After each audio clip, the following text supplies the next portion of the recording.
Do you know how many text messages you have to send? A volume of texting you have to be doing to have 1,000 pages? Because I sat up in my chair when they revealed who it was. 3, 2, 1.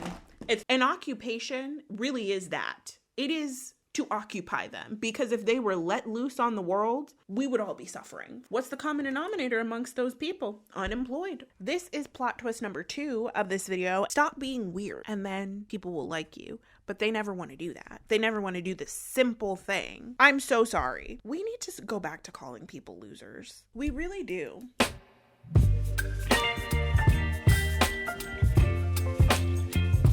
I need to talk about this catfish documentary that I just watched. This is what I did first thing in the morning. Like, I woke up in the morning and the first thing that I did was watch this catfish documentary. I was just like, I have to talk about this. Like, I feel crazy watching this. And also there was like some things in the documentary that I think could have been done better, so I kind of want to talk about that too. But yeah, I'm gonna get ready and put some makeup on and talk to you about Unknown Number, the High School Catfish story. Just a quick high-level summary, if you've never heard of this. This is a new Netflix documentary about a case in Deal City, Michigan, where a young girl and her boyfriend spent nearly 2 years receiving these really vile text messages, high volumes of really vile text messages from an unknown number. And on the unraveling of how they found out who the person was who did it. If you're new here, my name is Neida and I make videos about whatever I want, usually pop culture topics. I could be talking about books, movies, TV shows, or a documentary about an insane catfish case like I am talking about today. If you're interested in any of that, please hit the subscribe button down below. I have YouTube analytics and it tells me that 88% of the people who watch my channel do not subscribe. So if you are not subscribed, hit the subscribe button. I will, no. To say something, but I'm not gonna do it because of legalities. But subscribe. Without further ado, we're gonna get right into it because this was crazy and I just need to yap and I want to hear your guys' comments about this. Okay. The initial situation, it's this young girl named Lauren Licari. We start the documentary with her. Lauren Licari is 13 years old around the time that she is starting to experience these things. She lives in this really small town. There's 300 kids who go to the high school in total, which is crazy for me to think about because the high school that I went to, there was 3,000 kids in the whole school. There was 1,000 kids in my grade alone. So they have their school classes, the years are 30 people max per year. So it's a really small town and there's not much to do in the town, right? It's one of those situations where everybody knows everybody. And because of that, everybody is really nosy about everybody. And Lauren is a kind of more withdrawn and to herself person. You know, she's not very popular or outgoing. She doesn't really have a lot of friends. But in the 7th grade, she starts dating this boy. That boy is named Owen McKenney. Owen is he plays on the football team. He's on the baseball team. He's quintessential American teenage boy. And they start dating when they are, I think, in the 8th grade at this point. And it's they fall in love, their families get really close. Lauren's family is hanging out with Owen's family a lot. Their moms became best friends really quickly, and their dads are spending a lot of time together. So it's really just one big happy family. And even though Lauren isn't the most popular, and Owen is kind of in the popular group at the school, people still embrace them together, and they are called the Golden Couple at the school. Letting this color corrector dry a little bit. I forgot to wet my sponge. All right, I'm back. They're called the Golden Couple because they are just cute and they've been together for a really long time and they seem completely inseparable. So I think it starts in 2020, I think, is when the whole situation starts. That year, one of the popular girls at school who is good friends with Owen is having a Halloween party. And she invites Owen to the Halloween party, but she does not invite Lauren. And Lauren is like, she never really liked me, so I wasn't really surprised that she didn't invite me. But her and Owen decided that they weren't going to go because Lauren wasn't also invited. And they were just going to like stay home and hang out with each other, right? That's when the text messages start. So after they have like made the decision to stay home, they get a text message that's like from this person who keeps saying we and is like, we want you to stay away from Owen. You're no good for him. And basically saying like Owen is going to go to the Halloween party without you. He lied. You're a bad partner for him. You need to stay away from him, basically, was how the text messages started. So they both get these text messages. It's in this like group chat with Owen and Lauren. And they're like, who could this possibly be? Like, what's going on? And Lauren's like, well, are you going to go to the Halloween party? And he's like, no, I'm not. We're going to hang out together. So they kind of like don't really do anything about it. And they just move on. The text messages are going around the Halloween party incident for a while, and then they just stop. The person is like saying these weird things. They're like, oh, Lauren, you can't satisfy him. You're like not going to give him a BJ. I will do that. Like, we want you to stay away from him, stay away from Owen, Lauren. Like, you're just a ugly, anorexic, bitch, like all these really horrible things targeted towards Lauren and trying to get Lauren away from Owen and to get them to break up. And then they stop for a while. And then I think in the spring of 2021 is when the text messages start up again.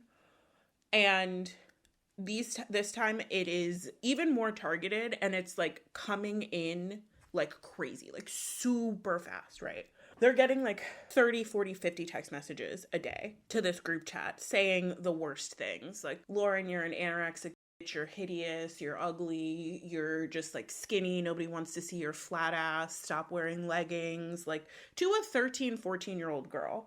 And saying like, he doesn't like you, he likes me because I'm gonna give him what he wants. Like really like sexually explicit things that are being sent in this group chat.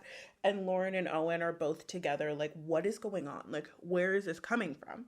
They're at school trying to figure it out because they worked out that the person sending the text messages also is saying some like really specific stuff they would kind of only know if they were at the school with them. Like, they're bringing up conversations that they've had or mentioning things that Lauren or Owen might have said in class, like while they were in class. And so they're like, oh, so it has to be somebody from the school.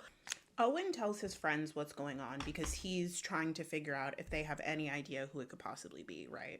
So him and his friends that are introduced are Chloe, who's the girl who had the Halloween party, but she didn't invite Lauren, Sophie, and Macy. They all sit together a lot. So because they realize that there are things that they've said in school that are being brought up in the text messages, they're like, oh, okay, we should start saying specific stuff to see if it'll be brought up in the next set of text messages. So they start doing that. Sophie and Macy say that they noticed that the things that they would say around Lauren were being brought up. By this point, the parents have started coming to the school about the text messages because, like I said, their kids are getting like 30, 40, 50 texts a day, just all day, all through the night, in the morning, at night. When they would block the phone number that was sending the text messages, they would just start sending them from a new one. Lauren and Owen tried to call the number that was sending the text messages and it just wouldn't answer, and then would text them back and be like, you dumbass, like, why do you keep trying to call me? I'm never picking up, basically. The school brings Lauren in for questioning and they're like, could she be doing this for attention? When I was watching, I was immediately like, that's dumb. Like, I don't know. The vibe that she gave off in her talking heads she just seems very like placid and kind of like passive. She doesn't seem like someone who would set up this big, that just took off a bunch of my foundation. She doesn't seem like someone who would like set up this big elaborate thing to get attention, you know, but you never know with people like this. They bring her in for questioning and the school is like, we asked her everything and she seemed really genuine. She seemed like she really didn't know what was going on or where any of this was coming from. They're stumped. They're like, we don't know who this is, who's doing this, or what's going on. Owen's mom and Lauren's mom are really concerned because they're starting to see changes in their kids. They're starting to notice that their kids are like really anxious and upset and like giving a lot of attitude where they wouldn't have necessarily done that before. And so they are like trying to be as proactive about the situation as they possibly can so that they can help their children, right? So Lauren's mom used to like be really involved at the school. She was the, I think, 7th grade basketball coach or something. So they go to the school to talk to the coach of Lauren's basketball team because they're like, maybe it's one of the students who's doing this. Can we talk to the team? And just like everybody hands their phones into the administration and has their phones run, and we just get to the bottom of this. They ask to do that, but the superintendent of schools who is involved in the case at this point is like, no, you can't do that. Like, this isn't going to go the way that you think it's going to go. It's really not like possible to have all of these kids turn their phones in and have them be searched by the school. And throughout the documentary, he's kind of portrayed as a villain, or really kind of like as a bumbling idiot, you know, like he doesn't really know what's going on. He can't seem to figure out why this is happening to these specific students or where it's coming from. And then similarly, when they get the sheriff involved, the sheriff of the town is named Mike Maine. He is similarly like just absolutely at sea in terms of trying to figure out what's going on. The principal is sitting in his office and he's like told Lauren to text him whenever she gets one of the messages, and he'll like check the security cameras and see who's on their phone when she's receiving these messages. But these are teenagers, like post-COVID teenagers. They're always on their phones. Like the phone is the lifeline. So he's not finding anything that's useful. And all of these adults are like really flopping in this investigation. And the parents are getting very frustrated because they're like, my kid is being psychologically tortured on a daily basis. And the likelihood is, because the kids have identified that things that they say in class are being brought up in the messages, they're like, the likelihood is that it's one of the students and nobody is going to do anything about it. They're super frustrated about the whole situation. And Lauren and Owen are just like not doing well at all. They start fighting a lot more. They start having a lot of discord in their relationship because Lauren is like asking him, well, the person is saying all of these things. They're saying that you're going to go see them, that you're hanging out with them, that you're in love with them, not me. You don't want to be with me anymore. Is this true? And she starts asking Owen if the things that are being said in the text messages are real. And he's like, well, no, they're not. Like, I don't even know who this is. They're lying. But she can't believe him because she's like under a lot of psychological stress, right? Lauren and Owen end up breaking up. The golden couple is like separated because they're thinking to themselves, well, the text message person just wants us to break up. So maybe if we give them what they want, then they'll stop. He's like, we tried to do that and it's like the text got even worse. Like they just kept coming. The person refused to stop. And the subject matter got even crazier. By this point, the parents are at their wits' end, right? The kids don't want to go to school. They're crying every morning about how they don't want to have to go to school because everybody at the school at this point also knows that this is going on. Like I said at the beginning, this is a small town. So there's not like a lot happening. And if there's someone texting two children at the high school heinous things on a daily basis to the point where like their moms are in the school principal's office almost every day trying to figure out what's going on, like, yeah, everybody's going to know about that. And they thought breaking up was going to fix it. They thought breaking up was going to stop it. But once they break up, the person who's sending the messages start telling Lauren that she should unalive herself. And it does really seem like it's getting worse. And at this point, it seems like the texter is less concerned with Lauren. Like they want Lauren to unalive herself, but they're less concerned with Lauren than they are like obsessed with Owen, because Owen starts dating a girl in a town that's a couple hours away from where they live. He's like, everything was going well. I really liked her. And then she started getting text messages. Like her mom started getting these like really vulgar texts about what this person wants to do to Owen and like how this person is better for Owen than this girl who lives in the neighboring town. And Owen was like, oh no, like this is following me. Like this person is really trying to ruin my life, basically. And it takes such a toll on him, and he feels so bad about even bringing this innocent girl, like she didn't have anything to do with this, she's not even from their hometown, like he feels so bad about bringing her into it that they end up breaking up shortly after they get together, because he's like, I shouldn't have even tried to date you, like I need to just be alone, because clearly that's what this person wants, right? Now Owen has broken up with 2 of his girlfriends because this anonymous texter is seemingly obsessed with him and wants him for themselves. They've eliminated him and Lauren as suspects at this point, but they're looking through the kids, and the sheriff is thinking to himself, well, since the texter is always referring to themselves as we, it's probably like a close-knit group of kids at the school, right? And like I said earlier, Owen is friends with these 3 girls, Chloe, Macy, and Sophie, who are all like very close to one another and have history having a problem with Owen and Lauren's relationship. Everybody kind of thought always that like Chloe and Owen had always been really good friends, and everybody kind of thought that Chloe had a crush on Owen, but when Owen started dating Lauren, it was like, oh, she can't have him anymore. And Macy and Lauren never really got along. They were on basketball together growing up, and Lauren describes Macy as just being like very cold towards her and like not the nicest. So they were not friends, even though Lauren was dating Owen and Macy was one of Owen's best friends. People start thinking maybe it's Chloe. Like maybe Chloe is the one who's doing this because she always liked Owen, and Owen started dating Lauren and she never liked Lauren, and this would be a great way for her to get them broken up. And then they also were thinking about the fact that the text messages started around the time of Chloe. Have I been saying Macy this whole time? Well, if I have, it's Chloe. Chloe's Halloween party that she invited Owen to, but not Lauren, and neither of them ended up going.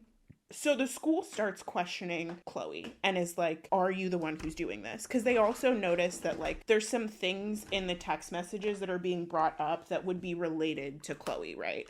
So like the person who was sending the messages mentioned that like basically Lauren is a flop at basketball, and they were like, you didn't score any points last game, but I scored 12 points. And they looked at the like roster and who had scored 12 points during the last game, and the only person who had scored that many points was Macy. Not Macy. I keep wanting to say Macy. They bring Chloe into the principal's office, and the principal is like, did you do this? And Chloe is like, no, why would I do that? The sheriff is also thinking like, oh, it might have been, the sheriff is also thinking, oh, her friends, Macy and Sophie, might have been in cahoots with her about it. So he also brings Macy and Sophie in to the principal's office and is questioning all of them and basically saying like, is there any reason that you know of that Chloe would have done this? And then Chloe, whose dad is a police officer, her dad finds out later on that the sheriff interrogated her. But just like questioned her without him there. And he's really upset about it, right? Because Blue Lives Matter and cops gotta stick together. He's like, you couldn't have at least given me a heads up. He doesn't say that literally, but like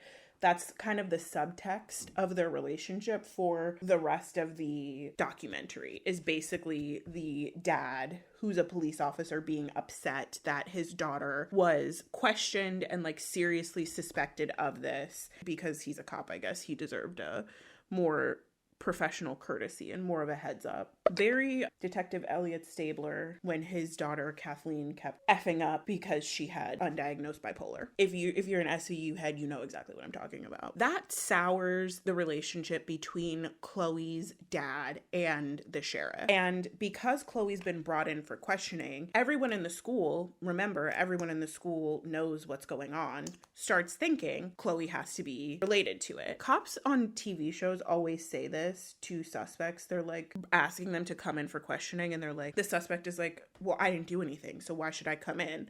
And they're like, well, why are you so defensive? You don't just want to come in for questioning? Like, if you're so innocent, why don't you just come in for questioning?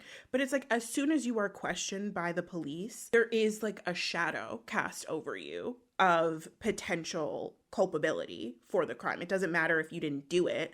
It doesn't matter if the way that you answer all the questions makes complete sense. It's just like the fact that you were even a suspect puts that shadow of culpability over you. So Macy gets out of her questioning, and Chloe. Chloe just has such a Macy ass face that I keep thinking that her name is Macy, but no, her name is Chloe. Chloe gets out of her questioning and everyone in the school is all of a sudden certain that it was her and she's the one who's been sending these vile text messages to Lauren and Owen. Even to the point where like she starts getting messages from Owen being like, did you do this? And he's like really drilling into her, like asking her if she was responsible for it. And she's like, no, I didn't do it. Like, I don't have anything to do with it. I don't know why no one will believe me. And then you find out later on that it actually wasn't Owen who was sending those text messages. It was his mom.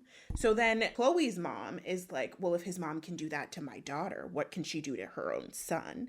And it's like, you know, there's like, that's not the same thing. Chloe's mom is really upset. She's like, well, you're the one now pretending to be a teenager and texting as a teenager. So like, are you a suspect for doing this? And it's really clear that this is like taking a huge toll on Owen's family. Owen's family's like entire mental health, basically. They're all really struggling. There's this scene where his mom comes into the sheriff's office and she's crying.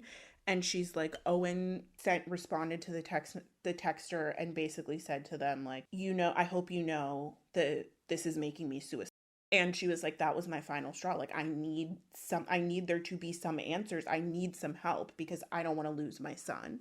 And it seems like at this phase of the whole texting thing, the focus is really on Owen and just like hammering into Owen, right? Chloe gives her phone in to the sheriff's department to have it like forensically assessed, to basically prove that she doesn't have anything to do with it. And the sheriff's department forensically assesses the phone and they can't find anything on it. So there's back at a wall. So they're again thinking, well, it has to be one of the students. Who else would have all of the documentary information to be able to be taunting Owen like this, basically? The texter sends a picture of Owen's opening his Christmas presents at Christmas 2022, I think is the Christmas. And they're like, well, who would have access to this picture? Like, who that they know would be able to send this picture of Owen at Christmas to taunt him and Lauren, basically. And they land on Owen's cousin, Adriana, who also goes to high school with Owen. The police come and question her and really like drill into her. And Adriana describes it as like a very traumatizing experience. And like, she's like, my opinion of police officers changed completely. Like now I see a police officer on the side of the road and I feel scared. And I was like, crazy how that works, isn't it? But Adriana is ruled out as a suspect eventually because it just like doesn't really make sense that she would be the one to do it. Their theory was like, oh, she's doing it and she's trying to frame Chloe because she hates Chloe, because her and Chloe have beef, because she described Chloe as like being one of her bullies, but Chloe's like, I didn't even care about her. Chloe's very unlikable. Like, I hate to say that. I don't even know how old these children are now, but like, I hate to say that, but Chloe is very unlikable. Chloe is like, I didn't even pay attention to her. Like, I didn't even like her. And Adriana is like, she was mean to me. She didn't like me. Her and her friends bullied me.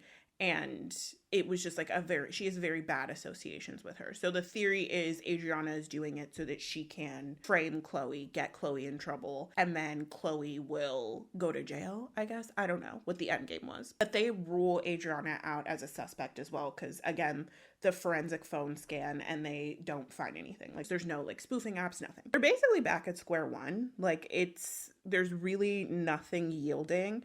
And the sheriff of the town, Mike Main, is like, I exhausted all of my resources, so I had to call in the FBI Cybercrimes Unit. Cybercrimes Unit comes in. Mike Main has almost 1,000 pages of text messages that these children have received over the course of 18 months. He has almost 1,000 pages of text messages. Do you know how many text messages you have to send? The volume of texting you have to be doing to have 1,000 pages? How, like, the longest Harry Potter book isn't even 1,000 pages. And mind you, like, the volume of words that you use for a text message is not the same as the volume of words that you use for a book necessarily, but still, that's so many messages to be sending that are, like, really concerning. I can't say what like most of the material in the text messages is, because I don't want to get demonetized, but it's like explicit text messages making fun of their bodies, text messages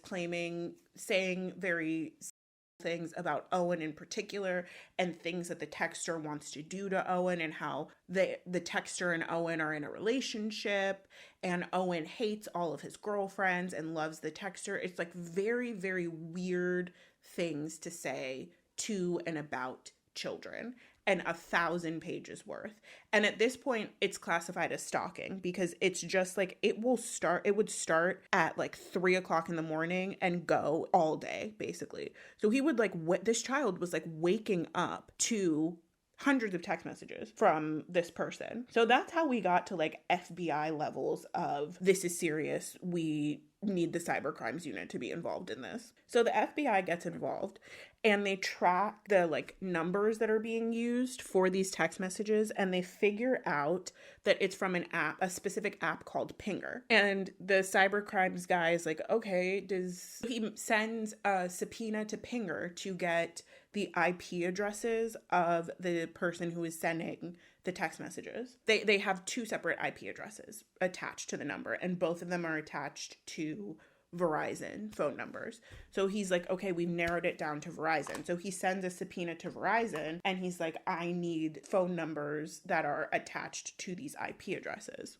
Verizon is like, okay, here's a list of phone numbers. And he's got like pages and pages of phone numbers. And he asked the McKennies, Owen's family, if they can send him their contacts, basically, so he can figure out who these phone numbers might be attached to. They send him the contacts, and he's also like running the Licari family's contacts as well. And so he like runs it through, and there's one number that keeps popping up. I want you to guess, like based off of all of the suspects that I have mentioned, I want you to guess who is doing it. Because I sat up in my chair when they revealed who it was. I said, what the? 3, 2, 1.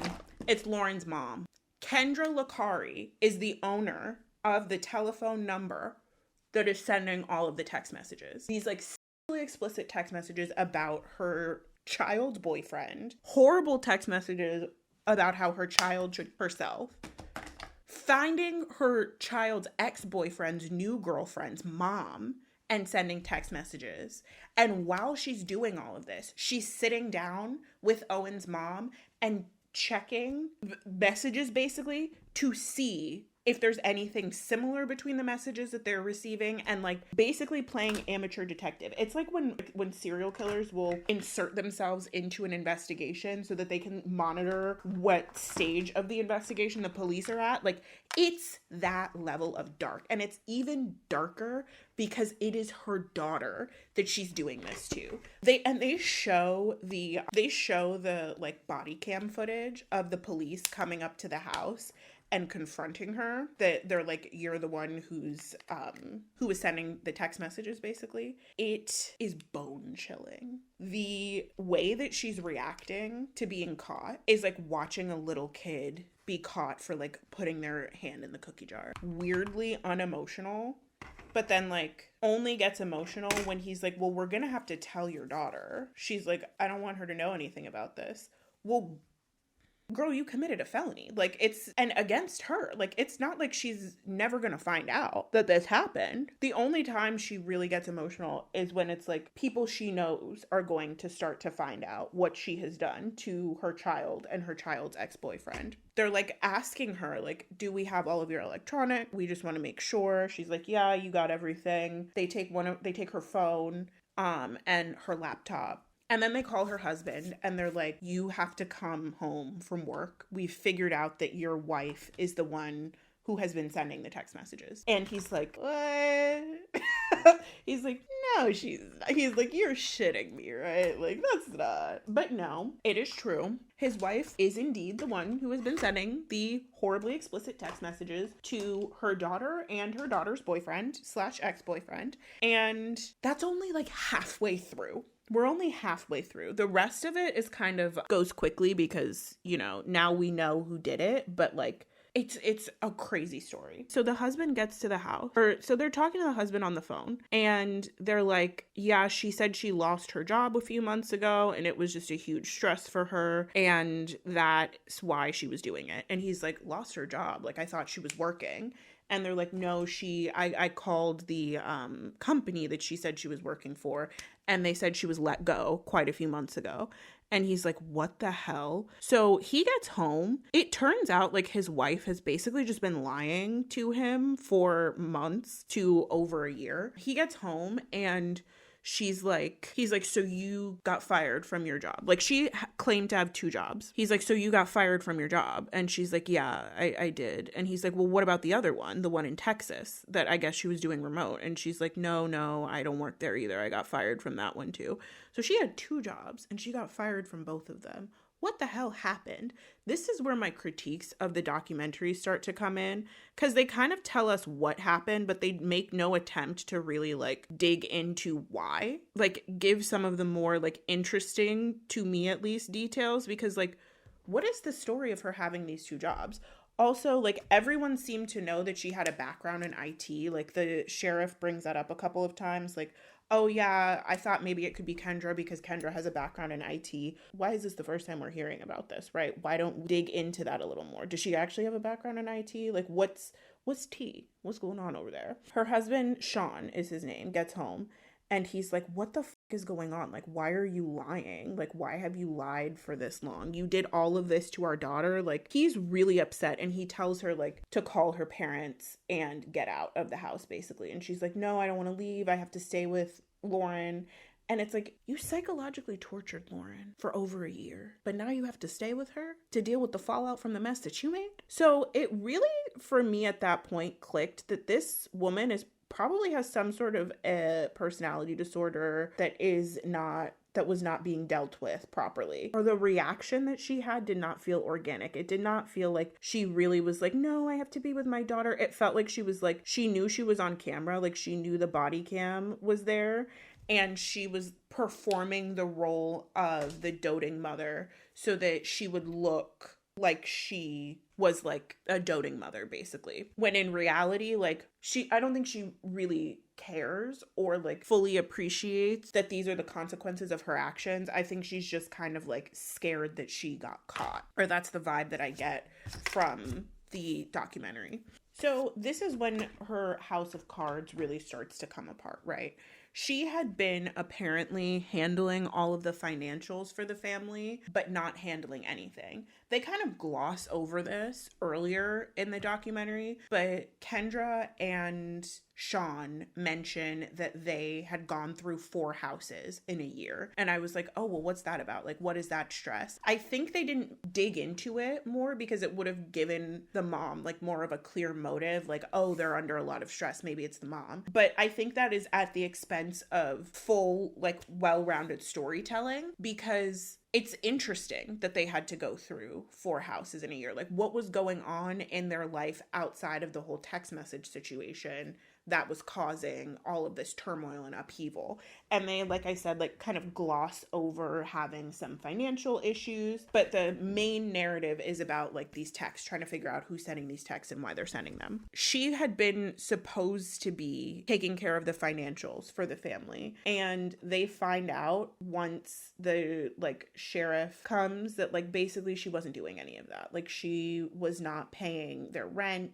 Sean mentions that they had to move out of this house that they had because they just like came home one day and there was an eviction notice on the door, and she was like, okay, let's just move our stuff into a storage unit. Like, that'll be a lot easier for us to manage financially, and I'll take care of it. Like, I'll pay it. And he was like, she didn't pay for it ever. Like, there was all this stuff that he had been collecting over years, tools that he had, like memorabilia, vacation photos of the family that's just gone forever because she didn't pay for the storage unit. And he's really broken up about it. She, in her talking head, basically insinuates like he knew that we were in really dire straits financially, but it was neither of us. Like, neither of us were really contributing or focusing on the financial issues that we were having in the way that we needed to. Her cousin comes into the documentary, Kendra's cousin, and Lauren's aunt comes into the documentary later on and basically says like Kendra is a known pathological liar. Like when they were growing up, they were really close,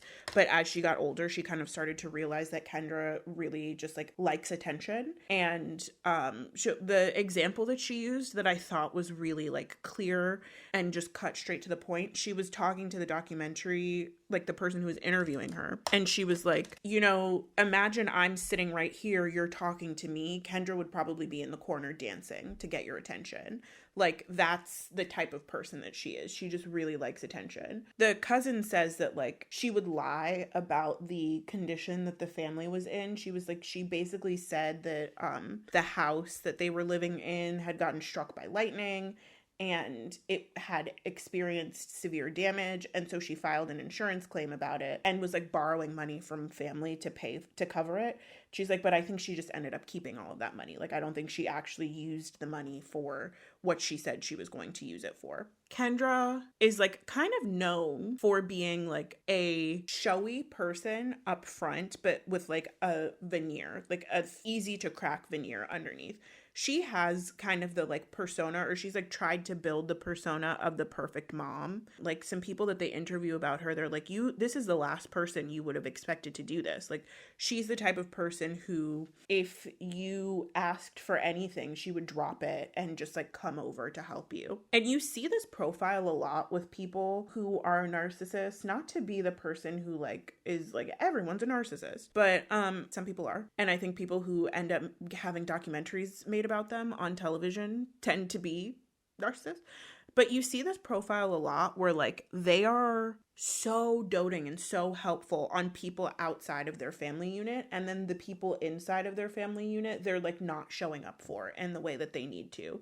Like not like her not taking care of the bills, right? Like you're making your child shuffle around to different homes and have experienced like wild levels of instability while she's growing and going through puberty because you can't pay the bills and you can't like be honest with your husband about that fact, and like hiding the fact that she lost her job. That's a huge red flag in terms of like she probably felt a lot of shame about not having a job anymore, not being able to do the job that she did have. And instead of like managing that shame and being honest with her life partner and saying like, you know, so things went wrong and I am no longer at the job that I had. We have to work together to like figure out what we're going to do for Lauren and for our family moving forward. She just hid it and like tried to make it seem like nothing was wrong. And then the consequences kind of like come and smack her in the face, right? No, that's not to say that everyone who like behaves like this is a narcissist. You know, I think a lot of people can avoid the truth and avoid reality just because they can't handle it, honestly. Like it's easier to pretend like everything is okay. I think the not being able to face the shame of potentially like, it's not even like letting someone down that is the causer of shame. It's the idea that you failed that is what instigates the shame. And they're kind of like not able to be honest and upfront because they can't brook any kind of like confirmation of their own internalized self-hatred. So admitting it would be the confirmation of the internalized self-hatred, not the fact that they actually messed up in the first place, if that makes any sense. She has her family like balancing on this house of cards, and it is of course eventually going to collapse underneath her. This is bolstering the like capitalist propaganda of like, do you know that meme that's like, I'm employed, can somebody explain this to me? Honestly, yeah, you're employed. You don't understand what's going on, because she lost her job and decided to cope with that by cyberbullying her daughter. The only way she was able to do this was because she didn't have no job. Like, this is why some people, do I dream of labor? No, but I also don't cyberbully people that I care about when I am left idle. So I think I can be trusted to be like someone who doesn't dream of labor. Certain people, an occupation really is that. It is to occupy them, because if they were let loose on the world, we would all be suffering. So, unemployed. And you think about all of these who the F did I marry stories. What's the common denominator amongst those people? Unemployed or underemployed. Being broke and having no job will give you a lot of time on your hands, and it's a lot of time to do a lot of stupid BS, okay? So Kendra is exposed once and for all for what she is, which is at the very least like a malicious person, like someone who is malicious enough to psychologically torture two teenagers for several years, or for over a year. And at the very worst, like a malignant narcissist. I have to say, when I started the documentary, I thought to myself for a second, oh, it might be the mom. Just because if you've ever seen the TV show Awkward, like spoilers for a 10-year-old TV show, I guess, at the beginning of the first season, like the inciting incident of the whole show is that the main character Jenna gets this really, really mean letter about like how her life is a mess and she needs to work on herself basically and stop being such a loser, is basically like the essence of the letter is like, you're a loser, you need to stop. And she reads the letter and gets really upset and then like slips and falls in the bathroom and breaks her collarbone. And she decides that for the next year, she's going to do all of the things that the letter said that she doesn't do so that she can prove that she's not as like awkward and weird as the person who wrote the letter said that she is. And then you find out at the end of the first season, her mom wrote the letter. The letter that was like so devastating to her. People thought she was like ready to commit suicide behind it, basically. Like it was just like really a horrible thing. So I was thinking to myself, I was like, oh, what if it's the mom? But then, the story progressed and quickly I was like, probably not, because they also talked about the mom. Like they talked about Lauren's mom, like working with Owen's mom to try and figure out who it was. And it was clear that the person who wrote the letter who wrote the text messages was like, for lack of a better term, really obsessed with Owen. So I was like, it's probably like an underclassman or something, or maybe it's like a weird teacher, because they said at the beginning of the program, you'll never expect who the perpetrator is, right? So I was like, maybe it is, if it's an older person, maybe it is like a teacher or something. They were right that I never would have expected that it was Kendra, because she seemed so just like docile. But that's what narcissists want you to think. They want you to think, oh, I'm just docile. I would never do something bad. I would never use my daughter via text message for over a year. The superintendent of schools for their district is being interviewed, and he calls what Kendra did cyber Munchausens, which I think is like a very accurate description. He basically says it's like, instead of it being like Munchausen by proxy, which is like a version of control where you make your child sick so that they will like stay close to you and you can control their surroundings and what's going on with them. This is like cyber Munchausens, in that Lauren was really upset about everything that was going on. So she would turn to her mom and like talk to her mom, and their relationship got really close during this time. So it was almost like a way of controlling Lauren and keeping her safe and close to home by violating her. Like it doesn't make sense, and I think that's part of the point, is it's a disease. So her mom ends up getting sentenced to 19 months in prison, which is a fairly harsh sentence and like kind of unprecedented for the crime, but it's a serious crime. And it's not just that it was like another kid that she was doing it to, she was also doing it to her own kid. So I think the sentence is kind of warranted.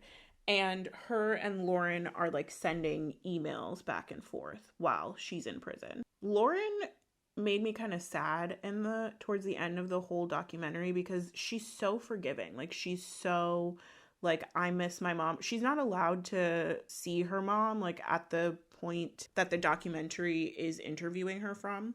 I don't know if that's changed. Like, I don't know if something has updated in terms of the situation. If she's like 18 now, so she can see her mom, or if they're still apart from one another. But she's like, she says multiple times, like, I feel like I'm missing a piece of myself because I can't be around my mom. And that, unfortunately, is like a common feature of having a narcissistic parent. You very much like glom onto them almost as a matter of mental support and protection, because like if you over-identify with them, they can't treat you badly the way that they treat everyone around them badly. Or at least that's the way that the child brain's logic goes. She's like still talking about really missing her mom and really wanting her mom back in her life. And like, she doesn't really seem to have digested fully like what happened to her and the fact that it was her mom that did this to her. Oh, one thing that is important to note that I didn't say before is that, so remember when I said around the Halloween party, they started getting the messages and then it took a break and then it started again? Lauren's mom, Kendra, claims that she didn't send those original messages from the time of the Halloween party. She claims that it was someone else who sent those and she just picked up on it a few months later when they started again, because she wanted to see if she could like smoke them out. Like if the person would be like, wait, I didn't say that. And then like get exposed basically. I find that hard to believe. And most of the people in the documentary find that hard to believe because they're like, well, then who would it have been? Like who would the first round of messages have been from? And they stayed the same. Like the cadence of the messages stayed the same. The content of the messages stayed similar. So it really seems like it was Kendra the whole time who was doing it. And she just like went through different ebbs and flows. And like I said, like Lauren is clearly having trouble like really internalizing the fact that her mom was behind this like horrible thing that plagued her for many years and ended her first serious relationship. And her mom is like kind of scary. There's a moment where the documentary people are asking her mom like, well, you were telling her to unalive herself. Like, you were telling her to end her life. Were you not scared that she was going to do it? And she's like, I think if I didn't know Lauren as well as I know Lauren, I would have been scared. But because I know her so well, I knew she would never do something like that. And it's like, what kind of twisted logic did it take for you to get to that place? It's okay for me to tell my daughter to end her own life because I know she's never going to do it, because I'm also talking to her about the fact that she's never going to do it. So once the verdict comes out, like everybody kind of gives their opinions on finding out that it was Lauren's mom who was doing it the whole time. They actually found out in school, like while they were at school is when Lauren's mom got arrested. So it's a big thing, and like everyone at the school is talking about it, and Lauren ends up leaving school early that day, the day that her mom gets arrested. And this is when we get like the big bomb dropped, like towards from Chloe's parents, her cop dad and her Karen mom. Like, though as a family they're just very unlikable, and they're probably portrayed to be that way on purpose. But like, for example, I don't know, it's just there's just something about them that is just so incredibly off-putting. And especially like, I believe Adriana when she said that Chloe and her friends would bully her, because like, this is a small town high school. Like, yeah, you probably bullied the weird girl with the braces who was on the volleyball team but like didn't know how to talk to anybody. And Adriana's family kind of gives that they are the only Democrats in the area, and so everybody thinks that they're the weird family because they're like liberal, but everyone is super Trumpy. That's the energy that I get anyway. I don't know if I fully agree with this, but like Chloe's mom ends up saying they arrested Kendra, but Sean got away scot-free. Like, she basically thinks that Sean and Lauren were also in on it, I guess as like a grand conspiracy to set up Chloe, because Chloe's the most popular girl at school and everybody loves her and is so jealous of her, and their daughter is a weird loser who, even in spite of the fact that she's a weird loser, managed to ensnare the boy that your daughter had a huge crush on. But I digress. Yeah, they seem to think that Lauren and Sean were in on it, and I guess they were just like sitting around as a family every night, and instead of watching TV, they were composing text messages to send to this group chat with Owen and Lauren. Chloe's dad is also really frustrated because he's like, I went to the sheriff, Mike Main, the second we heard about this, and I said, I think you should look into Kendra, because she's not a truthful person and she could be involved in this somehow. And they just didn't ever do that. So Chloe's dad is like really upset that they lost out on the opportunity to catch her a lot earlier and to like mitigate the negative impact on their own daughter. And Chloe's mom is convinced that Lauren and Sean were also in cahoots with Kendra, and Kendra just took the fall for the entire family. And this is another one of the problems that I had with the documentary. I think if it had been restructured a little bit, once you find out that it's Kendra who's doing it, like they could have shifted the focus to like really make it about Kendra and like deepening a psychological study of her and why she would do this, because that's the thing that's interesting about this. Until honestly the 1980s, like people didn't really think that a mother could unalive her own child. Like it was hard to believe that a mother would do something like that. And nowadays, like the mother is the prime suspect. Like she's the first person that the police will look at because they're like, well, obviously it's her. She's the one who spends all the time with the child. So it's both like shocking and also kind of expected that it would be Lauren's mom doing all of this.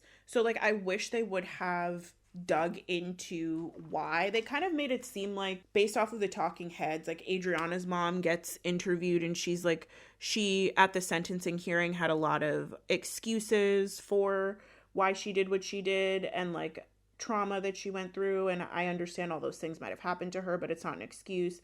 And it's like that's kind of a Chekhov's gun never goes off, is like, okay, well, what was the trauma? What were the excuses? What was she saying were the justification?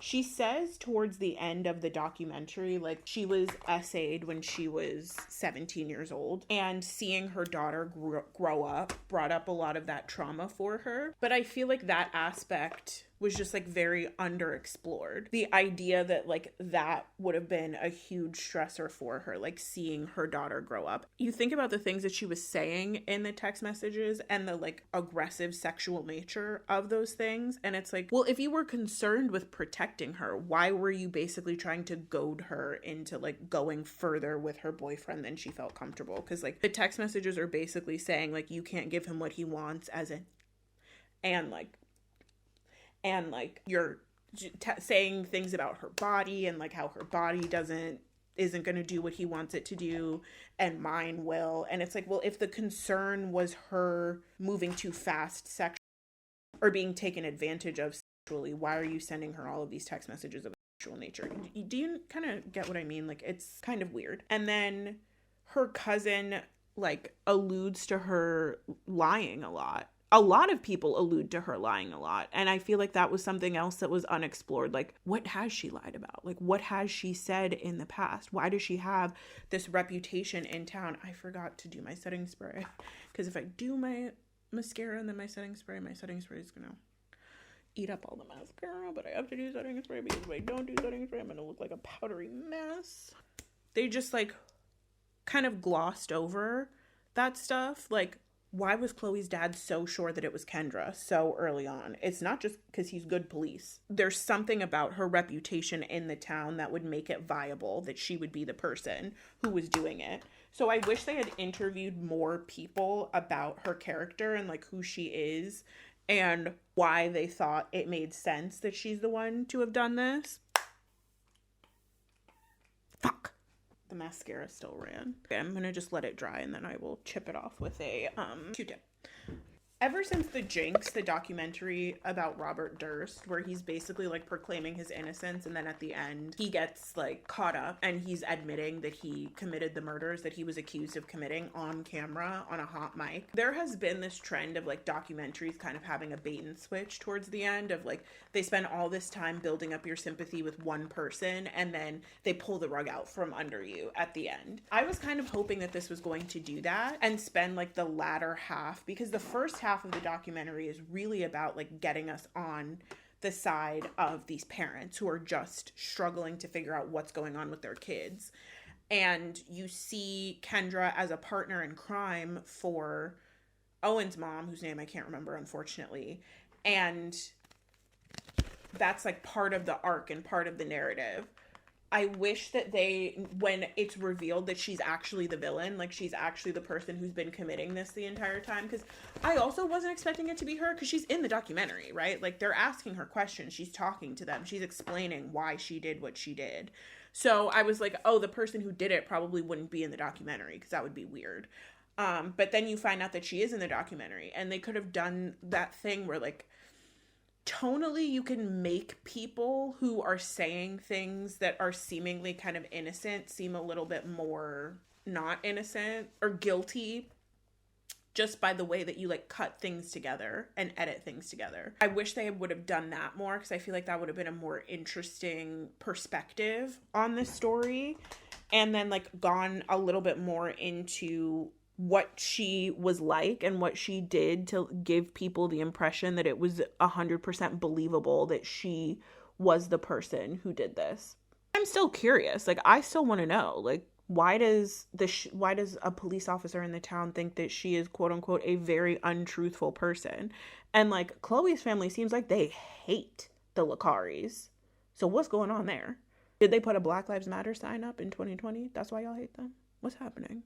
So at the end of the documentary, Indra is sentenced to, like I said, 19 months in prison, and she starts to live out her sentence, and she is emailing her daughter back and forth and just making it seem like everything is fine, even though she's in prison. Very odd behavior. Once she's released, has a no contact order with either of the children that she cyber stalked. So she's not allowed to speak to Owen, and she is not allowed to speak to her own daughter. And the ending is just kind of really sad. Like, Lauren is talking about how she still really misses her mom, and she thinks that their relationship can move through this. Bad thing is, sometimes when you have a narcissistic parent, you just have to learn the hard way. Like, they have to do something that is just so unforgivable that makes it so that you're like, oh, I can no longer have you in my life, like in my orbit whatsoever. I hope that moment never comes for her, but it seems likely just based off of the fact that like what her mom did was already really bad. And then for her to still like see a way forward for them to have a relationship it's like, oh, you're young. You're so young. It's sad too, because like at the end, it seems like Owen really blames Lauren for everything that happened to him. Like, he's traumatized. And he mentions, like, there's a question as to whether Mrs. Lakari was attracted to Owen, and that's why she was doing all of this. And he mentions her like making him uncomfortable sometimes when he was dating Lauren. Like, she would just do a lot for him. And he was like, it got to a point where it was more than just like what you would do for your daughter's boyfriend. And so there's a very real possibility that she had weird, unexamined feelings that she harbored for Owen, that she exercised through sending these anonymous text messages. And he is not able to separate he's not able to separate Lauren's mom's actions from Lauren. And he basically says, like, at the end of the documentary, I don't think I'll ever speak to her again. It was that bad for him, which is really sad, because like at the beginning when you see the compilation of their relationship, like the retelling of their relationship, they seem like such a sweet couple, and to have it just all get ruined because her mom is a freak is like just so sad, in my opinion. Chloe talks about the negative impact that it had on her, and I don't really care. Who cares? I hope she never sees this. Her parents had such Trumpy energy. It was just like, so what? But like, yeah, it's bad. It is upsetting that like there are multiple children out there who are seriously traumatized by this entire experience, and it is because one adult woman didn't know how to deal with her failures and emotions in a healthy manner. Like, they talked about, like, Owen experiencing some, like, aggression and, like, taking it out on the basketball court. And it's like, what's going to happen to him when he gets older? Like, this is why when people say that, like, quote-unquote age gap relationships, grooming by older women to younger men doesn't impact the younger man, they're so wrong. Because, like, that's still a child, you know what I mean? Like, it does have serious negative impacts on young men who are put in situations like this. And I wish people wouldn't just like pretend like there's no effect because, all guys like guys are children at some point too, and they deserve to have their childhood undisturbed. So I think that's it in terms of the Unknown Number, High School Catfish story. I am back. I had a sneaking suspicion that I was not receiving the full story from the Netflix documentary as it was produced, and lo and behold, I was correct. So this is plot twist number 2 of this video, and we are going to be talking about the Cut article that talks about this case, and also just like filling in some extra details that I felt like were missing from the documentary. Like I said, I'm sourcing this part of the video heavily from the Cut magazine article, Why Did Kendra Licari Cyber Bully Her Daughter for Over 2 years, I think? Yeah. And that was written by Lauren Smiley, who is an excellent journalist and contributor. I've read a lot of her pieces over the years, and I'm just gonna add some detail here and then talk a little bit about why I think this documentary, by and large, failed at its, main aims. Well, it succeeded at its main aim, which was shock value, but failed at what should have been the main aim, which was storytelling. As I initially suspected, I think Chloe's family is very rich and Trumpy because that Halloween party that we talked about earlier happens on their acreage every year. Acreage. Her dad is a police officer. How much do police officers get paid in central Michigan that they have acreage? So, it's giving generational wealth. It's giving her mom's family is very wealthy. Something's going on there. But this is Trump country. I think another important thing that I feel like the documentary kind of glossed over was just how close the McKennies and the Licaris were during the time that Lauren and Owen were dating. They were going on vacations together. And this article talks a little bit more about Kendra Licari's origins as a resident of Beale City, Michigan. So she met her husband, Sean, at Central Michigan University. And they ended up hitting it off, falling in love, getting married, and moving back to Sean's hometown, Beale City. But Kendra grew up in the Detroit suburbs. So she was always considered an outsider to Beale City and was constantly trying to not necessarily assimilate, but just fit in, have her family and her daughter fit in to the social hierarchy of Beale City. So there's that real insular small town feel that's going on here. It's kind of the chaotic neutral version of Stars Hollow, Connecticut. Kendra was kind of seen by everyone in town as a tryhard, someone who is working really hard to fit in. And people looked at the Licari family and thought it was kind of weird how deeply focused Kendra and Sean seem to be on Lauren's academics and her sports. Someone in the article said it seemed like the only thing the family did was watch Lauren play sports. And to that point, Kendra was always super involved at school, as I mentioned before, but she was she wore a lot of hats. She was the basketball scorekeeper. She was the softball coach for Lauren's team. She was a basketball coach for Lauren's team. I think when Lauren was in middle school, and then when she was in high school, they had an actual basketball coach. But she was always kind of lurking, and she was at the school very frequently. And she seemed to be really focused on keeping the McKenney and Licari families close to one another. A thing that I think is kind of an interesting aspect is that Lauren and Owen met in the 7th grade, and Kendra was really acting like they were going to end up getting married, which is not outside of the realm of possibility because Owen's parents met also in the 7th grade at Beale City School and stayed together, got married, had kids. was love at first sight, basically. So everyone was always talking about how Kendra was really invested in this relationship that Lauren had with Owen. But as these text messages start coming in, you know, she's the one sending the fucking text messages, their relationship is breaking down, Lauren and Owen's relationship. And there's a specific moment when Lauren and Owen's relationship is breaking down. And again, these are all things that if they had been included in the documentary could have been like hints that it was Kendra, but they wanted to do the gotcha instead, so there were no hints. They're at a volleyball game, and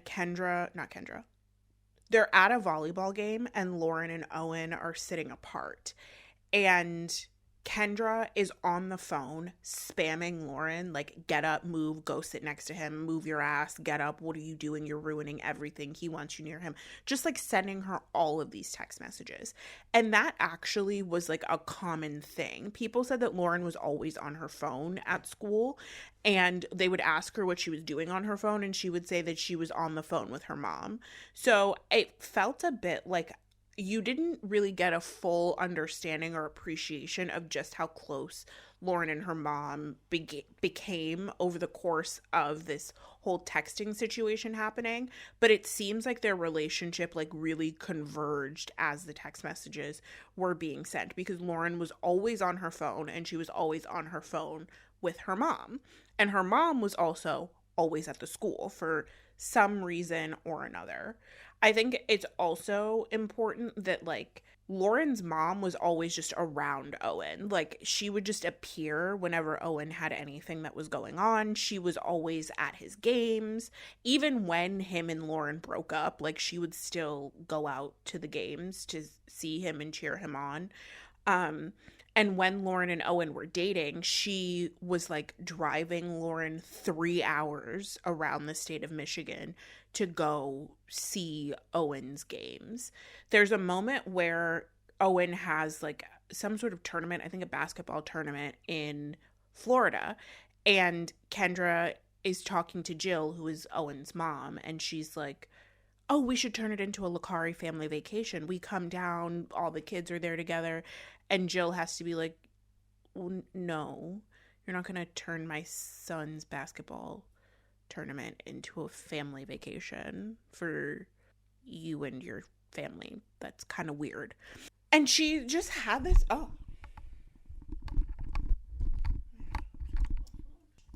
she just had this like weird childish over-involvement with the school. Like I said, she was always on campus, and one of the students interviewed for this story mentions hearing her talking shit about some freshman girls who were promoted to JV.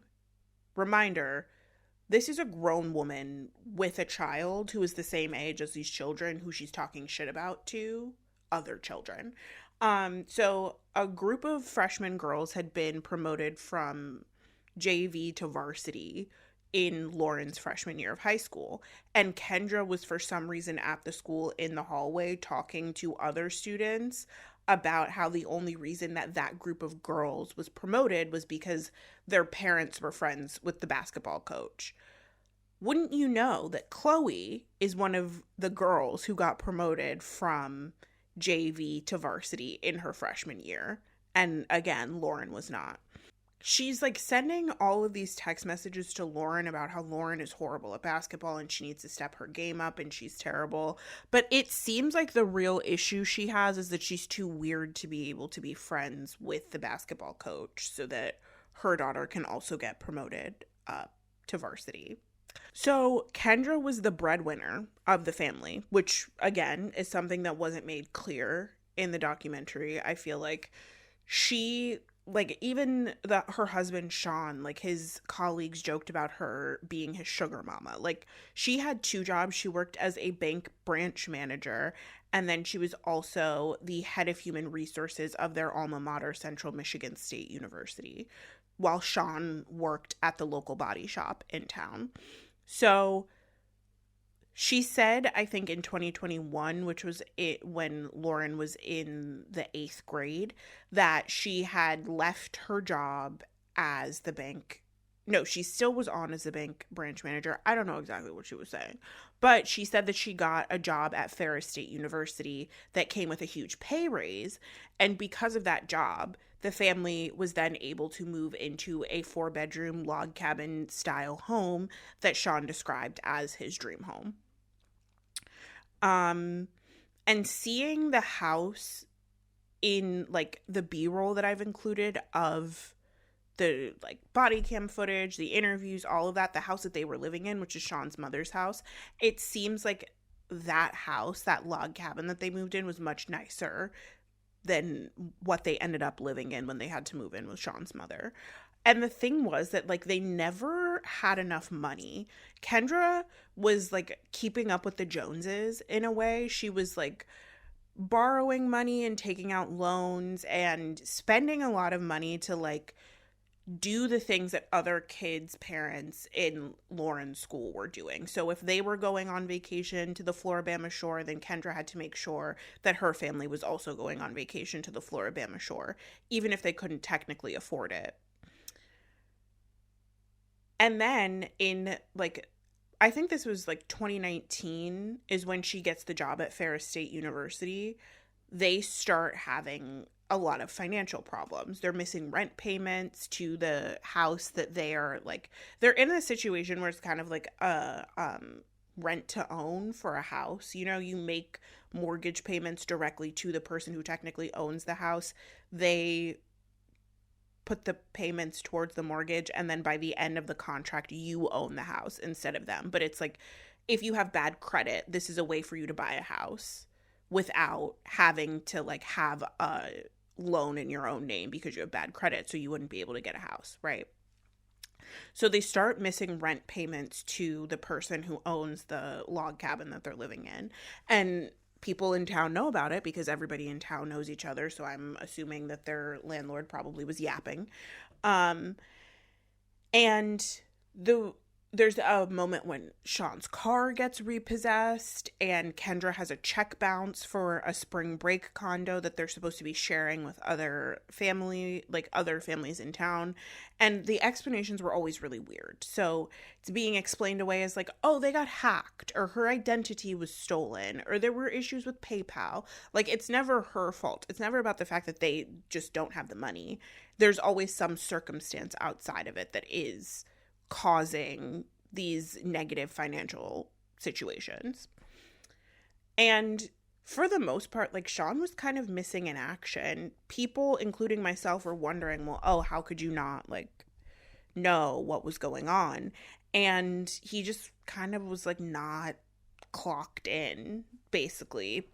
People were, like, surprised that he didn't really know much about the whole cyberbullying situation, and it's because Kendra was really, like, handling everything on her own. Again, she's, like, way too involved at the school. She has a friend who has twin daughters at the school who are a couple years older than Lauren, and when Lauren would, like, leave class crying because of these text messages that she's receiving from this person, Kendra would then text these girls and ask them to leave class and go to the bathroom to calm Lauren down. I don't know about you, but my mom was not texting my friends when I was in high school. She did not even get their phone numbers until after I graduated high school, and she did that through nefarious means. I still to this day don't know how, but she did that through nefarious means. So she certainly was not texting them just, like, because I had a bad day and she wanted them to check on me. Like, that's kind of something that is within the realm of youth socializing. Like, that's something that your child and your people of your child's age group should be able to, like, negotiate themselves.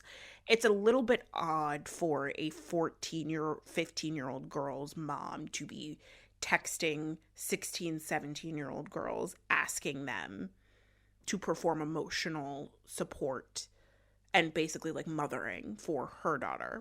Very weird. So Kendra was known to have multiple phones. She said that she had 2 phones. She had one for work and one personal. And people would always notice her on her phones during the games while she was keeping score.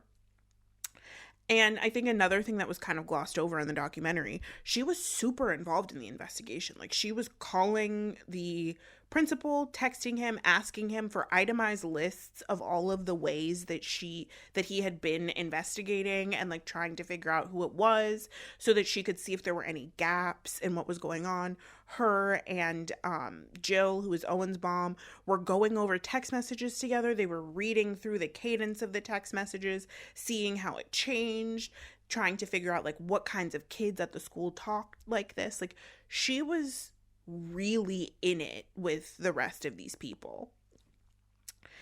And that's also part of the reason that Chloe's parents thought that she was doing it. Like, everyone was reading these text messages. A lot of people had access to these text messages, okay?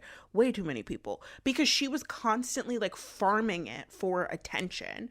She would talk to anyone and everyone who would listen about this horrible situation that her daughter was in. And it was a shift from before, which was that people had noted that she would talk to them about anything that her daughter was doing. She would say, oh, Lauren's doing so well in sports, Lauren's doing so well at school, Lauren's doing this, Lauren's doing that. Like, Lauren was always a topic of discussion. It just went from like the really positive things, which she was excelling at in school, to the horrible thing that was happening to her at school, or just like in her life, right? She was always farming attention based off of Lauren, like basically using Lauren as a way to get attention from other people. And she was always kind of weird. Like, no one really talks about that in the documentary. They don't go into detail, which I wish they really would have, especially in the latter half once you find out that she's the one who's doing it. But she was always really weird. So, like, some of the reasons that Chloe's parents thought that it was Kendra early on, it was known that Kendra resented Chloe for moving up to varsity when Lauren was not chosen to move up to varsity because she was talking shit about it. Also, the first texts were about Chloe's Halloween party. And initially, Chloe's mom had texted Kendra and said, there's no issue, like, Lauren can come to the party. She can come. She's invited, basically. But Lauren still didn't go. And Kendra was always like kind of trying to insinuate herself into Chloe's mom's friend group because they seemed like the cool moms or like the top of the mom hierarchy, but they thought she was weird, so they didn't want to be friends with her. And part of that was because they recalled a time when Chloe's mom and another mom were looking for these sticky mats at a game that Lauren and Chloe were playing. And Kendra did not say anything about the sticky mats. Like, she was just sitting there and being quiet. And then they were like, okay, I guess we're going to have to look at the surveillance footage. And then all of a sudden, when they mentioned looking at the surveillance footage, she was like, oh yeah, I stashed those mats somewhere. And she went and pulled them out. And they were like, you let us run around searching for these mats for God knows how long when you could have just, oh, you're weird. And I love a person who's a clocker, okay? They're going to clock tea when the tea is hot, all right? Mixing metaphors, but whatever. I also think the, like, psychological toll that this took on the kids was not, like, explored enough. Like, Lauren was losing it. She was crying on the bus on the way to softball games. Like, she was not okay. And her friends, like two twin friends from a couple grades up, they were really worried about her because they were on the softball team with her, and they were like reporting back to her mom and being like, look, she's not doing well, we don't know what to do, like, we're really worried about her. Chloe, it was also really psychologically stressful on Chloe. I know I've been hard on her in this video. That's just because I think her family has weird vibes, and there's something about that is triggering for me that I will not explore. But it was taking a huge toll on her, too, because she was like, literally everyone thought that she was doing it. Everyone assumed that it was her. And it wasn't just because it seemed like a thing that she would do because she was kind of snarky. It was because the texter was making it seem like that. They would mention things that only Chloe would know about. They would say, like earlier with the 12-point situation, Chloe's the one who made 12 points, but Lauren's mom was the one who was counting the score at the game. There was an instance where Chloe had screen recorded some of her Snapchat messages with Owen and sent them to Lauren to prove to Lauren that there was nothing going on between her and Owen. And when Chloe was going through some of the pages of text messages that Lauren's mom and Owen's mom had brought into the principal's office, there was like specific messages that she had sent to Owen, like phrases and words that she had sent to him in those text messages. So she was like, the only people who would have had access to that are me, Owen, and Lauren. So Lauren has to be involved with this in some way. Like, Chloe really thought that Lauren was involved in some way. And her family did too. Like, her parents also were like, it has to be Lauren. It has to be Kendra. And if it was kind of split. Like, if they didn't think that it was Chloe who was doing it, they thought that it was Kendra who was doing it. Like, there were people who thought that it could have been her because she was so weird. And also just like obsessive and like really farming attention from this whole situation. And it was also the fact that like a lot of people saw the text and they were like, this sounds like an adult. This is not how kids text each other. The reason that they looked away from Kendra is because Jill was really going to bat for her. She was like, it can't be her. She's up with me. She's sending me text messages. She's calling me. Like, we are both just as stressed out about this whole situation. And there were other moms in town who were like, they would have the thought of like, oh, it could be Kendra, and then be like, no mother would ever do this to her child, right? So she had the whole mom angle on her side, and like the people who made the unfortunate mistake of choosing to trust her. This is what always happens when you're like dealing with people who are narcissists, like, or who just have like, who are just like really weird. I've said this in videos before and I'll say it again. Sometimes people are just weird, and the reason that they don't have any friends is because they're weird. I have learned this the hard way multiple times, and I promise you it's a lesson that I'm never going to have to learn again. There have been people that I've met in my life who I've been like, well, no one is friends with you. Let me be friends with you because I don't want anyone to be alone. I don't want anyone to suffer. And then I learn very quickly why no one is friends with them. Sadness from the last season of Love Island. It's a reason that no one wanted to be close with you, besties with you, because you're weird. Stop being weird, and then people will like you. But they never want to do that. They never want to do the simple thing, which is to just stop being weird. Jill learned the hard way. She befriended the weird lady. It got to a point where everyone was like, it has to be Kendra. And she was still like, no, I don't think it's her. She wouldn't do something like this to me. Lo and behold, it was Kendra. And I have to remind you, Kendra was sending sexually explicit text messages to Jill's son. Text messages about what she was going to do to him, what she wanted to do to him, why she wanted, like how, like all of these. I'll try and put screenshots up. It's nasty to think about an adult woman sending these things to a 13, 14, 15-year-old boy. Like, it's just really nasty. And Jill also noted that, like, Kendra was really nosy about Owen's life. Like, she would ask him, like, even after him and Lauren broke up, like, oh, who are you dating now? Who are you seeing? Any hot girls in your class?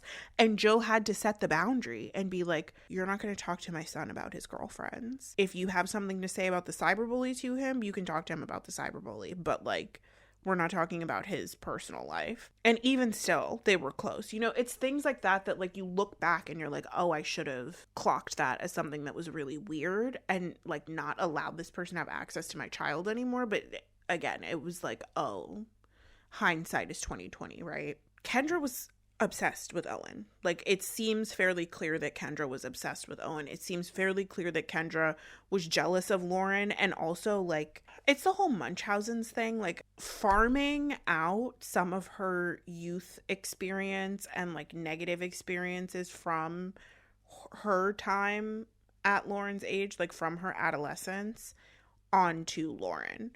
I also noted that, like, you look at Lauren and you look at Kendra, and I don't want to make fun of people's appearances, but this is also a lady who cyberbullied her daughter for over a year and also cyberbullied her daughter's ex-boyfriend and her daughter's ex-boyfriend's new girlfriend and her daughter's ex-boyfriend's new girlfriend's mom. That lady ugly.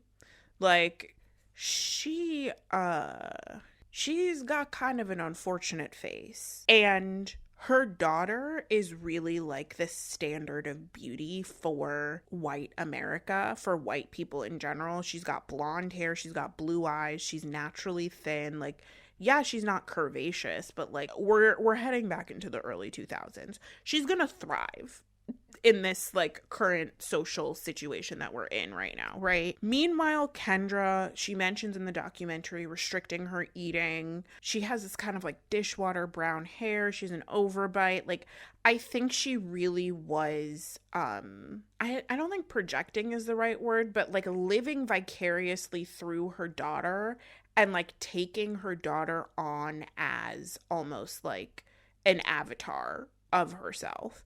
And so when her daughter would fail, when she wouldn't perform well in basketball or in school, when things seemed to be going wrong in her relationship with Owen, she would use the texting as a way to berate her daughter for these failures, but also berate herself, if that makes sense.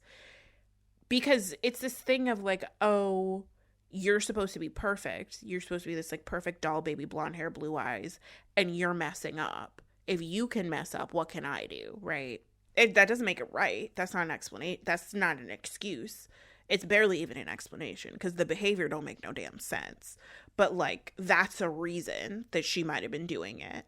I think also like the idea that her daughter would have had access to a boy who was so well liked at school, who's so popular with so many friends, it then like increased the status, I guess you could say, of the boy in Kendra's own mind and made her attached to the idea of him as a potential object of desire, which is just so nasty to even say out loud. And then I think also like the Chloe of it all, like maybe Chloe reminded her of bullies that she had in middle and high school, the popular girls, and the fact that like Chloe was getting all of these things. Chloe's mom is really well liked. She wasn't chosen to be the basketball coach for the high school. Like, it's just like all of her shortcomings coming back to her.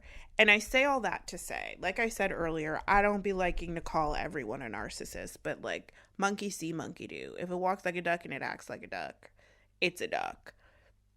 She's a duck. Like, it's the like main thing with narcissists, with people who seem to have NPD. She could have, there's some, I know we're not supposed to be armchair like diagnoses people on the internet anymore, but like there's some diagnosis there just is, and she said it herself. We don't know what that diagnosis is. That's between her and her therapist.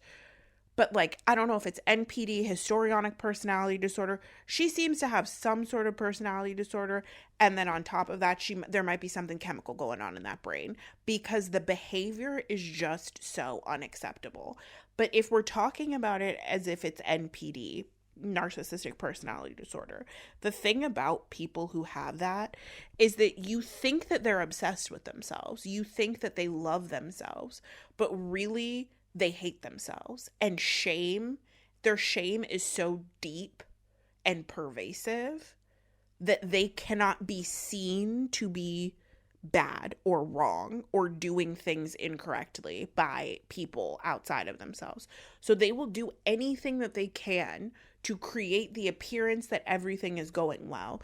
That's the thing with the overachieving. You know, she's super mom. She's always at the school. She's super involved. She's getting in touch. She's always talking to people about her daughter. Oh, my daughter's doing this. My daughter's doing that. My daughter's like, there's a lot of narcissistic parents who will be in no contact with their kids, who are still keeping tabs on them and telling everyone, oh yeah, my daughter's doing this, my son's doing that. He's so because it reflects well on them and their ability as parents.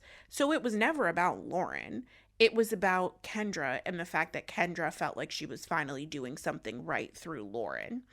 I think Owen presented a complication, and like she said, maybe she mentions in her speech at the sentencing hearing that she had experienced essay as a child that led her to then like suppress it, which like suppressed memory isn't really real, but sure. And then when she was assaulted when she was 17, and then like, so like this whole adolescent period was a source of huge anxiety for her. But adolescence is also the period when children start to stop over identifying with their parents for safety. Like when children, babies, you over-identify with your caregivers as a way of keeping yourself safe. Because if you like mirror everything that they do and you're nice to them and you're like taking care of them, they won't you. Like it's a survival instinct. Human children have very strong survival instincts. Once you hit like puberty age, you no longer need that as much. Like the danger is lessened. And so instead of mirroring and over-identifying with your caregivers, you can start to pull away and you start to try and formulate your own identity. That, I think, was probably a really big motivator for her as well. There's nothing that excuses this. Just absolutely nothing. Okay. Let's jump back into the reality of what was going on, you know, because like they figure out in 2022 because of the FBI what Kendra has done. And that's when the house of cards completely crumples. They find out that in her job change in 2019 was not because she got a promotion at Ferris State. It was because she was fired from Central Michigan. And the Ferris State job did not come with the huge pay bump that she said that it did. That's one of those things that it's like, you didn't have to lie about that. You can just say, I decided to, you didn't even have to lie. Like, you could lie about the fact that you got fired, you know, because you're ashamed. So anybody would be ashamed of that. But lying about the fact that you got fired and then adding on top of it, you're not telling them that you got fired. You're telling them that instead you got a promotion at this other school and you're getting paid even more to do this job now. Like, that's where I go, oh, there's a personality disorder here. As opposed to like omitting the truth, which is that you got fired from your job and just saying like, okay, I'm switching to this other job. You know what I mean? Even that's not acceptable and not okay, especially when you have a young child and a husband and y'all are supposed to be like a team in taking care of the household. But in the article, in the documentary, like she really takes everything on in the domestic sphere. Like she's in charge of all the finances. She's taking care of the house. She's in charge of Lauren's schedule. Like she is the hub for everything. She's in control of everything so that her husband never has access to see like the Jenga that she is playing to keep the facade of their lives together. By this point, like when she gets this Ferris State job, there are utility and insurance bills that are in collections in court because they've gone unpaid. So she's like not been paying the bills for years already in 2019. And then in 2021, she gets put up for performance review at Ferris for excessive time spent on non-work phones. And that's the same reason that she had gotten fired from Central Michigan University. So by spring of 2021, which was Lauren's 8th grade year, Kendra is put on performance review at Ferris State for excessive use of non-work related devices. She fails to meet this like requirements for the performance review. And in August of 2021, in anticipation of being fired, basically, she quits the job at Ferris State University. So she's unemployed in August of 2021. Kendra's going into her freshman year of high school. Her freshman year, fall, they get the eviction notice at the log cabin. Kendra is like, I'm going to take care of it. Okay, sorry. Lauren is going into her freshman year of high school. In her freshman year fall, they get the eviction notice at the log cabin. Kendra says, I'm going to take care of it. She writes a letter to the court, basically like asking them not to do this. They don't care. They get evicted in April of 2022. That is the spring of Kendra's freshman year of high school, right? So then the texts are continuing. Spring, I think in May is when the police confront Kendra and say, you're the one who's doing this. You're in trouble. So everyone's finding out towards the end of Lauren's freshman year of high school. Kendra does not get arrested until December of 2022. So when Lauren is a sophomore in high school, and Lauren was in online school for the rest of her sophomore year of high school. She then returned to Beale City School in junior year, and a kind of like nice detail that I saw in the article was that like, oh, they didn't say this. Macy is Owen's little sister. Like, they never mentioned that in the documentary. I did not know that those two were related. I guess I could have maybe like put two and two together, but like it was not clear to me that unless Macy is like a fake name that they used in this, and Macy is someone completely different and it just happened to be a coincidence, but like based off of what I can see, Macy is Owen's little sister. But when Lauren came back to school, Macy sat with her. Owen's little sister sat with her at lunch still because she didn't have anyone else to sit with at lunch. And they just like wouldn't talk about the cyberbullying thing. And I think that's pretty sweet. But Owen is like, I don't want anything to do with Lauren. Basically because him and a lot of other people at the school are thinking to themselves, how could she not have known? It was the same thing with Sean. I think with Sean, it was like he was just like head in the sand, like a flamingo or whatever bird does that. Like just no sense of like what's going on. My wife takes care of everything. I let her do that. She's the one who's like bringing all the money in. I have my job at the body shop to bring in some extra cash and everything is fine, right? He didn't know anything that was going on. But people still think like Lauren had to have known, in part because she was always on the phone with her mom. Macy says in the article that like by the end of it, like the month before her mom gets caught, Lauren is starting to think, oh, it might be my mom because she's the only one who would have the same information. But up until then, like they maintain that she just didn't have any idea. I don't know if we'll ever know. A lot of people that I've seen online and that I've talked to are like, Lauren has a bit of the Gypsy Rose Blanchard about her. She's got a little bit of the Wile E. Coyote eyes, okay? It looks like something's going on there. And I think the thing is, like, when you are raised in a household with a narcissist or a person with any kind of personality disorder, it can be really difficult to not develop one yourself based solely off the fact that, like, that comes with a lot of instability, and instability tends to be what causes people to develop personality disorders. It's like severe trauma, instability, anything from a young age during your developmental like period that will then like spiral out into a personality disorder. I have an ex who like their mom absolutely has NPD, like the things that I've seen from her, and then like me thinking about them and the way that they've behaved, I'm like, it would have been hard to grow up in that house with that mother and not also have NPD yourself. And based off of how you treated me, it's seeming like that's the case, you know? Sean divorced her. Sean and Kendra are divorced. Sean has full custody of Lauren.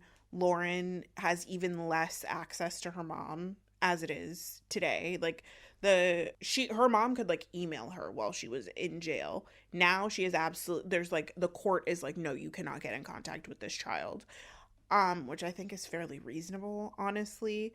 And Kendra is back living at home with her parents, which it's a sad story in general. And I want to talk about basically like where I think the documentary failed. I think this is probably one of the most irresponsible documentaries that Netflix has ever put out.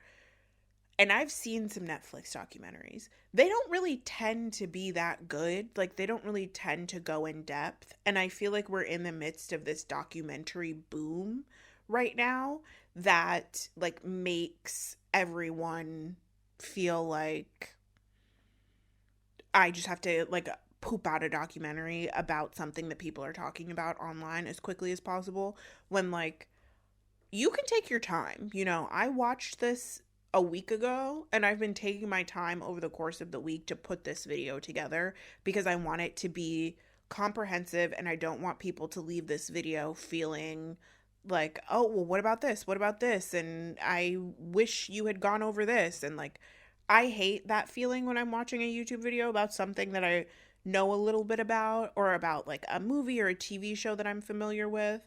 So I would hate to leave anyone with that feeling. And I've found with Netflix documentaries, I often leave feeling, like, unsatisfied, right? There's a difference between, like, not including as much information as you could and being irresponsible. And I think at the expense of responsibility and also good storytelling, they decided to make a gotcha documentary that I can't imagine is going to make anything worse. This is a person who seemingly will do literally anything for attention. She cyberbullied her own daughter for nearly 2 years and roped her daughter's boyfriend/ex-boyfriend into it. Destroyed multiple families, like, gave children trauma that they will have to spend the rest of their lives unpacking, but they probably won't because they unfortunately were born and raised in Trump country and probably think that, like, therapy is not something that they should do. I mean, even in that documentary, they're saying things like, oh, you know, girls have drama, boys don't normally have drama, like, these, like, essentialist ideals. And it's like, I can only hope that they go to college and are like shown new ways of living and different types of people, and are then, like, put on a path towards actual healing and care from everything that they've gone through. But at the very least, this woman has destroyed 4, 5, 6 children's lives, not to mention the stress that she put on their parents, their siblings, and an entire community. And she did all of that for what? Not money, not designer goods, not a home to live in, a car to... She did it for attention. Something that you can't... What am I going to do with attention? Attention is not going to feed me. It's not going to pay my bills. I have a video go viral every once in a while on TikTok, which is nice. But what am I going to do with 2 million views when I need money? I could never see myself needing attention so bad that I will do anything to get views, because I would rather not have the attention and have integrity and dignity. But I'm also not a person with a personality disorder, as far as I know. Like, there's this trend on TikTok of, like, me versus the person who traumatized me, and it's, like, people posting pictures of their exes, and I'm like, I would love to do that. I don't need the attention that bad. It's just not that serious. This is a woman who does. She lives and breathes by this. And so, even me talking about this right now, me saying that I think she's ugly and her daughter eats her up in the looks department, that's probably going to feed her ego, and that pisses me off. I wish that was something that was clear in the documentary that they created. If it was going to be a situation where it was a gotcha, don't put any of the parents in the documentary. So then we can just think, who are all these parents? Or you have all the parents in the documentary, and then you also interview teachers and other random townsfolk, so that you can create a vast swath of potential suspects as possible. Or you have a situation where you only have, like, a dad from one, you only have one parent from each family, so that people aren't confused of, like, okay, well, there's that mom, but where's that dad, you know?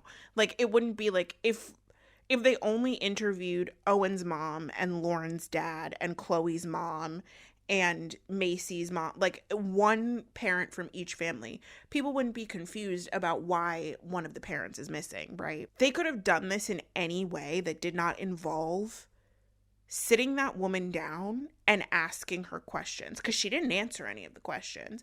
My Gemini friend, I told her to watch this documentary. She was like, you notice how she evaded all of these questions? I didn't actually, but that's why you keep Geminis around you, because they're wordsmiths. They asked her, did you send the first round of text messages? And she said, I cannot say that I did.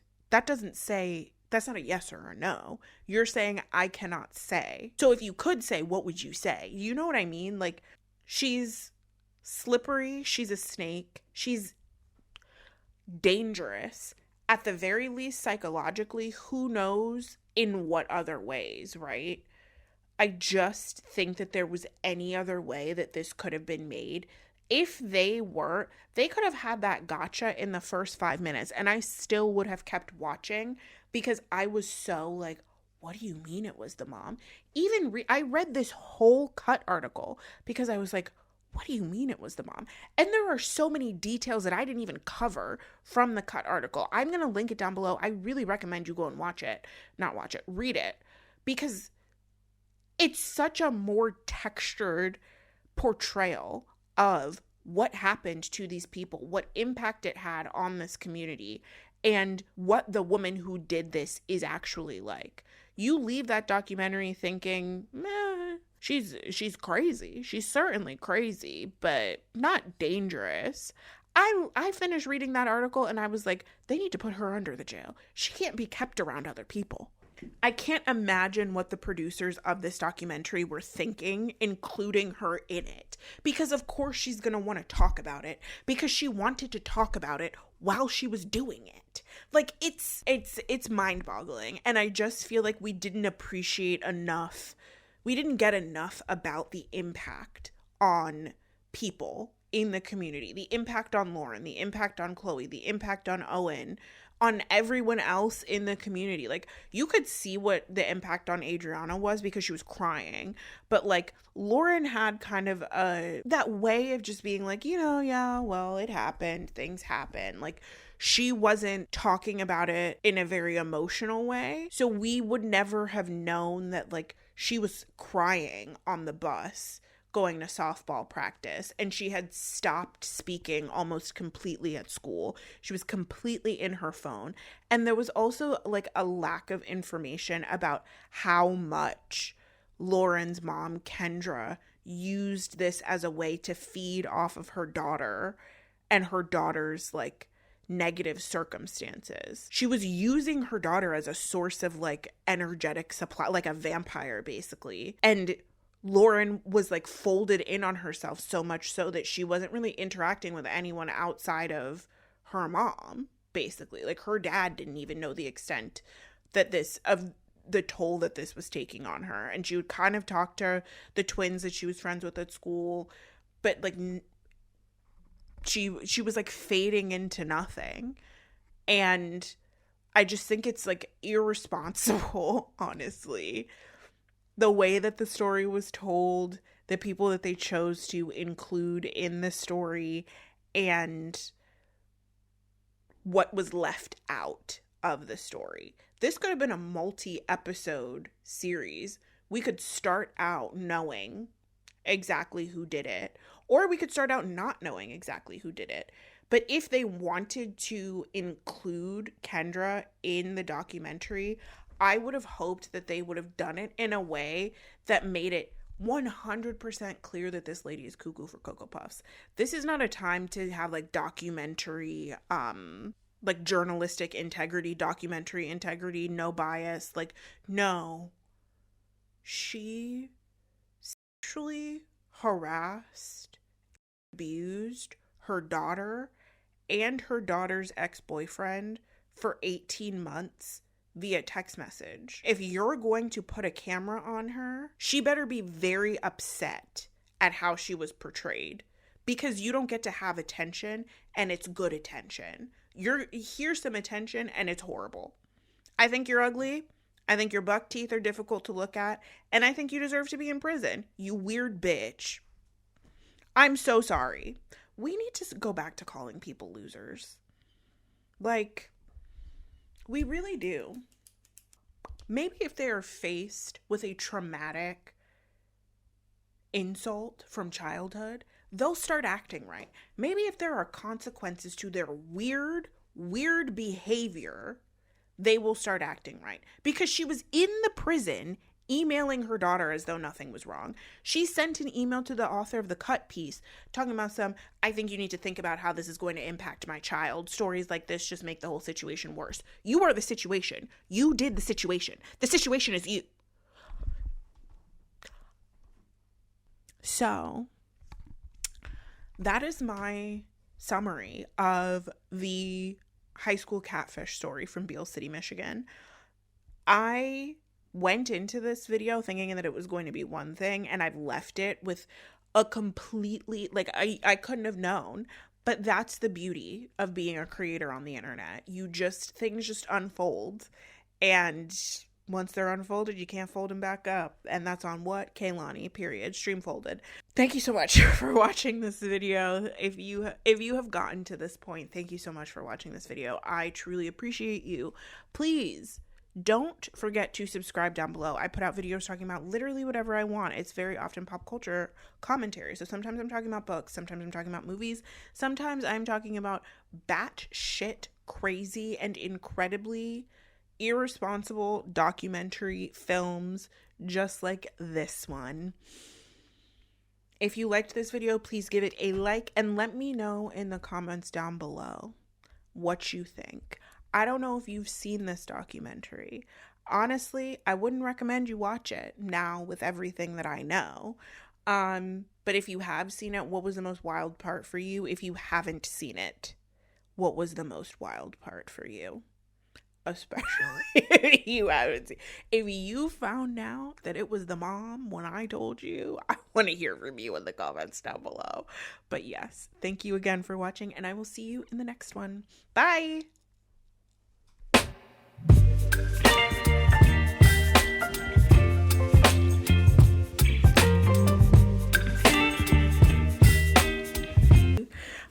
I did this little painted by Esther inspired look today, and I'm really feeling my zhuzh.